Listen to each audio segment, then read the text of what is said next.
राजा और पुजारी की कहानी। बहुत समय पहले जावा नाम का साम्राज्य हुआ करता था। वहाँ सिद्धि मांत्रा नामक एक ब्राह्मण रहता था। वह बहुत ज्ञानी था। राजा भी उसके ज्ञान से काफी प्रसन्न रहते थे, इसलिए उन्होंने ब्राह्मण को सारी सुख सुविधाएं दे रखी थी। कुछ समय बाद सिद्धि मांत्रा ने एक खूबसूरत कन्या के साथ शादी कर ली। विवाह के कुछ समय बाद उन्हें एक बेटा हुआ, जिसका नाम मानिक रखा गया। सिद्धि मांत्रा का बेटा मानिक जैसे जैसे बड़ा होता गया, उसकी भी बुद्धि अपने पिता के जैसे बढ़ती चली गई। मानिक के ज्ञान से राजा भी काफी प्रसन्न रहते थे। धीरे धीरे कर मानिक को पूरे राज्य में अपने पिता जैसा सम्मान मिलने लगा। इतनी अच्छाइयाँ होने के साथ साथ मानिक की एक बुरी आदत थी। वह दिन रात जुआ खेलता था। इस खेल में वह ऊंची बोली लगाने के बावजूद भी हार जाता था। धीरे धीरे करके उसने अपने माता पिता की सारी संपत्ति जुए में बर्बाद कर दी। यही नहीं, इस खेल के चलते उसने कई गांव वालों से भी उधार लेना शुरू कर दिया। यह सब देख उसके माता पिता काफी दुखी रहते थे। लाख कोशिशों के बावजूद भी वे अपने बेटे के इस गंदी आदत को नहीं छुड़ा पाए। एक दिन गांव के लोगों ने मानिक से अपने उधार चुकाने के लिए कहा। मानिक तुरंत अपने पिता के पास पहुंचा और कहा, पिताजी मेरी मदद कीजिए। आप तो इतने ज्ञानी हैं, कृपया कर मुझे कुछ रास्ता बताइए। सिद्धि मांत्रा से अपने बेटा का यह दुख देखा नहीं जा रहा था। वह अपने पुत्र को दुखी देख बहुत व्याकुल हो रहे थे। एक दिन ब्राह्मण सिद्धि मांत्रा ने तय किया कि वह आसपास के गांव में भी जाकर पूजा पाठ कराएंगे और अपने बेटे के उधार को चुकाने की कोशिश करेंगे। हालांकि सिद्धि मांत्रा के मन में यह चिंता हमेशा रहती थी कि पूजा पाठ करके बेटे के उधार के सारे पैसे उतार पाना मुनासिब नहीं है। एक दिन यही सब सोचते सोचते सिद्धि मांत्रा को नींद आ गई। तभी उन्होंने सपना देखा कि पूर्व दिशा की ओर एक ज्वालामुखी पर्वत है, जिसमें एक बड़ा सा खजाना छिपा हुआ है। इसकी देखभाल नागा बेसुकी नाम का एक आदमी करता था। उस सपने में उसे यह पता चला कि उसे नागा बेसुकी से मदद मांगनी चाहिए। जब सिद्धि मांत्रा की नींद खुली तो वह काफी चकित हुआ। उसने तुरंत सारी बातें अपनी पत्नी को बताई। सिद्धि मांत्रा की बात सुनकर उसकी पत्नी ने कहा कि एक बार हमें इस बारे में पता करना चाहिए, शायद हमें सच में मदद मिल जाए।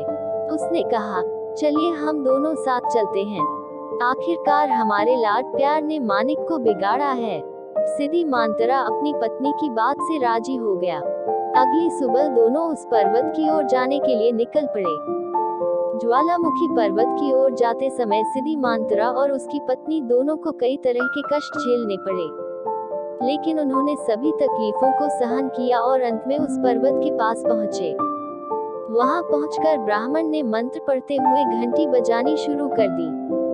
तभी वहां नागा बेसुकी नामक व्यक्ति उपस्थित हुआ।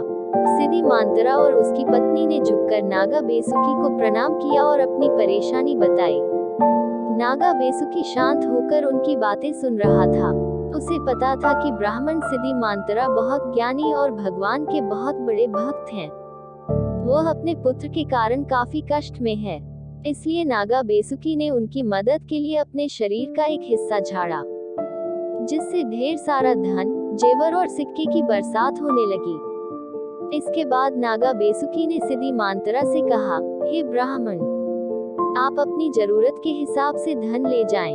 इतना कहते ही नागा बेसुकी वहां से गायब हो गए। इसके बाद सिद्धि मांत्रा और उसकी पत्नी ने अपनी जरूरत के हिसाब से धन बटोरा और नागा बेसुकी को धन्यवाद कहकर वहां से चले गए। इधर अपने घर पर माता पिता को न पाकर मानिक बहुत चिंतित हो रहा था। दरअसल आधी रात को कभी भी उसके माता पिता घर से बाहर नहीं जाते थे।